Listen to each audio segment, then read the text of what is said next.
Oh, it's going really well. We've grown a lot up until this point during camp. As coaches, we've been able to identify a lot of who we are, and coming out of the second scrimmage from yesterday. So it's been really good, man, and I like where we're at. We still got a long way to go in a short period of time, but I think the mindset is where it need to be, and the progress as far as what we've been able to give them up until this point has been really good. For you, you got a mix of veterans and some young guys that have stepped up.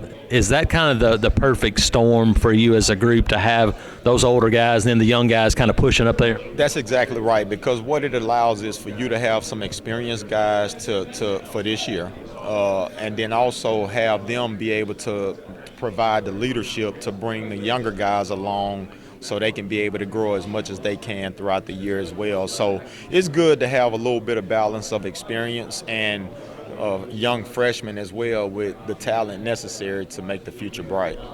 Those older guys, a lot of attention, and rightfully so. But what have you seen out of them as they kind of prepare for a season?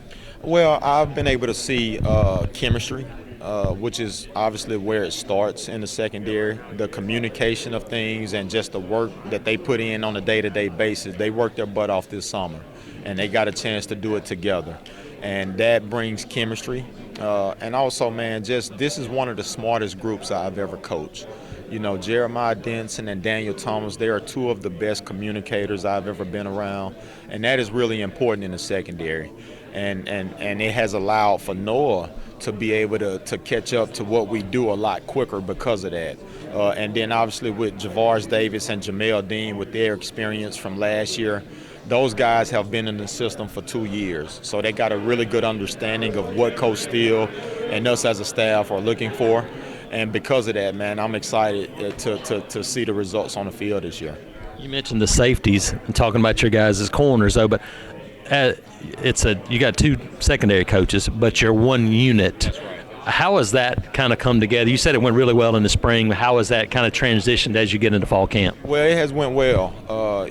Coach Brown and I, we got a really good work relationship, and it trickles down to the players. And having two coaches is better than one. You're allowed to get more work done. It's a privilege for me to work with Coach Brown. With his experience coaching in the National Football League and his experience coaching college football, I mentioned earlier, it's not by accident. He's developed 3 Jim Thorpe Award winners. So for me, at this stage in my career, it's an honor to work with him from a professional standpoint and personal standpoint, and it's a huge benefit for the room.